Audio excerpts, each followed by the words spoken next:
നമ്മൾ ഈ വീഡിയോയിൽ ഡിസ്കസ് ചെയ്യാൻ പോകുന്നത് ആർട്ടിക്കിൾ 24 ആണ്. ആർട്ടിക്കിൾ 24 പറയുന്നത് prohibition of employment of children in factories etcetera. അതായത് ബാലവേല നിരോധിച്ചുകൊണ്ടുള്ള ആർട്ടിക്കിളാണ് ഈ ആർട്ടിക്കിൾ 24. ഈ ആർട്ടിക്കിൾ ഡീറ്റെയിൽ ആയിട്ട് നോക്കുകയാണെങ്കിൽ article 24 prohibits the employment of children below the age of 14 years. ആ 14 ഇയേഴ്സിൻ്റെ അടിയിൽ വരയ്ക്കുക. In any factory, mine or other hazardous activities. അതിൻ്റെ അടിയിലും വരയ്ക്കുക ഫാക്ടറി, മൈൻ അല്ലെങ്കിൽ hazardous activities like construction work or railway.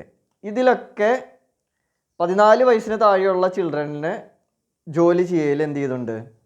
നിരോധിച്ചിട്ടുണ്ട്, പ്രൊഹിബിറ്റ് ചെയ്തിട്ടുണ്ട്. അതാണ് prohibition of employment of children in factories etcetera article 24 പറയുന്നത്. നമ്മൾ ആർട്ടിക്കിൾ 21A പഠിച്ചിട്ടുണ്ട്. 6 തൊട്ട് 14 വയസ്സ് വരെയുള്ളവർക്ക് ഫ്രീ ആൻഡ് കമ്പൾസറി എഡ്യൂക്കേഷൻ കൊടുക്കണം എന്നുള്ളത് സ്റ്റേറ്റ്.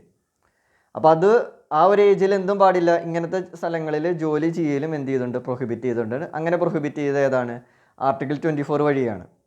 ഇങ്ങനെ ഇരുന്നാലും ഒരു ഹാംലെസ് ആൻഡ് ഇന്നസെൻറ്റ് വർക്ക് അതങ്ങോട്ട് പ്രൊഹിബിറ്റ് ചെയ്തിട്ടില്ല. ഇന്നസെൻറ്റ് വർക്കും ഹാംലെസ് ആയ അത്ര ബുദ്ധിമുട്ടില്ലാത്ത ജോലികളൊക്കെ ചെയ്യുന്നത് കൊണ്ട് കുഴപ്പങ്ങളും ഇല്ല.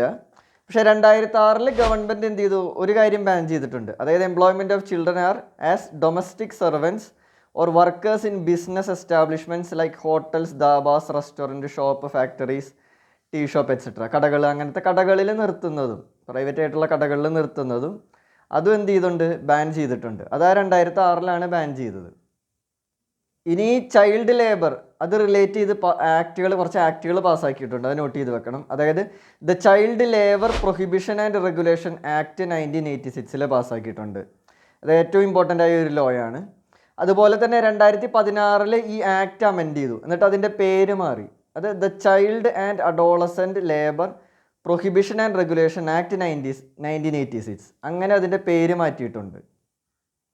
അങ്ങനെ ആ അമെൻമെൻറ്റ് വന്നത് 2016 അതുപോലെ തന്നെ 2005 the commission for protection of child rights act 2005 was passed. അങ്ങനെ ഒരു നിയമം പാസ്സാക്കിയിട്ടുണ്ട്.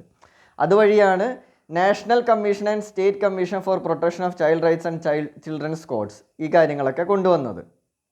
ഈ ചിൽഡ്രൻസ് കോഡൊക്കെ കൊണ്ടുവന്നത് ഒരു സ്പീഡി ട്രയലിന് വേണ്ടിയിട്ടാണ്. ഈ കുട്ടികൾക്കെതിരെയുള്ള അതിക്രമങ്ങളുണ്ടെങ്കിൽ അത് സ്പീഡി ട്രയൽ, അതിന് വേണ്ടിയിട്ടാണ്, പെട്ടെന്ന് തന്നെ വിചാരണ ചെയ്ത് അവസാനിപ്പിക്കുക. അതിന് വേണ്ടിയിട്ടാണ് ചിൽഡ്രൻസ് കോഡ്സും കാര്യങ്ങളൊക്കെ കൊണ്ടുവന്നത്. ഇനി അതേപോലെ നിങ്ങൾ നോട്ട് ചെയ്യേണ്ട കാര്യം, world day against child labour ഉണ്ട്. അത് ജൂൺ 12 അത് നോട്ട് ചെയ്ത് വെച്ചോളൂ. അപ്പോൾ ഇത്രയൊക്കെ തന്നെയുള്ളൂ ആർട്ടിക്കിൾ 24. ബേസിക് ആയിട്ട് ആർട്ടിക്കിൾ 24 എന്ന് പറഞ്ഞാൽ prohibition of employment of children in factories. അത് നോട്ട് ചെയ്ത് വെച്ചാൽ മതി. അപ്പോൾ പിന്നെ ഡീറ്റെയിൽ ആയിട്ട് ഞാൻ പിന്നെ പറഞ്ഞു 2006 ഇങ്ങനത്തെ ദാബാസ്, റെസ്റ്റോറൻറ്റ്, ടീ ഷോപ്പ് അതിലും അവിടെയും ജോലി ചെയ്യരുതെന്ന് പറഞ്ഞുകൊണ്ട്. കാരണം ആർട്ടിക്കിൾ 24 പറഞ്ഞത് ഹസാഡസ് ആയിട്ടുള്ള, ഡേഞ്ചറസ് ആയിട്ടുള്ള മൈൻ, ഫാക്ടറിയൊക്കെയാണ്. അവിടെയൊക്കെ ആണ് എന്ത് ചെയ്തത്? ബാൻ ചെയ്തത്, പ്രൊഹിബിറ്റ് ചെയ്തത്. പക്ഷേ 2006 ഇങ്ങനത്തെ കടകളിൽ അവിടെയും ഇങ്ങനെ കുട്ടികളെ കൊണ്ട് ജോലി ചെയ്യിപ്പിക്കരുതെന്ന് പറഞ്ഞ നിയമം വന്നു. ഗവൺമെൻറ് ബാൻ ചെയ്തു. അതേപോലെ ഇത് റിലേറ്റ് ചെയ്തുള്ള നിയമങ്ങൾ നമ്മൾ നോക്കി. The child labour prohibition and regulation act 1986. പിന്നെ അതിൻ്റെ പേര് മാറിയിട്ടുണ്ട്, അത് നോട്ട് ചെയ്ത് വെക്കുക. പിന്നെ 2005 എന്ത് എസ്റ്റാബ്ലിഷ് ചെയ്യുന്നത്? നാഷണൽ കമ്മീഷനും state commission for protection of child rights and children's code. അത് നോട്ട് ചെയ്ത് വെക്കുക. പിന്നെ ഒരു എക്സ്ട്രാ ആയിട്ട് എന്ത് നോക്കി വെച്ചോ, June 12 world day against child labour. ഇത്രയും കാര്യങ്ങൾ നോട്ട് ചെയ്ത് വെക്കുക. അടുത്ത വീഡിയോയിൽ നമുക്ക് അടുത്ത ആർട്ടിക്കിൾ നോക്കാം.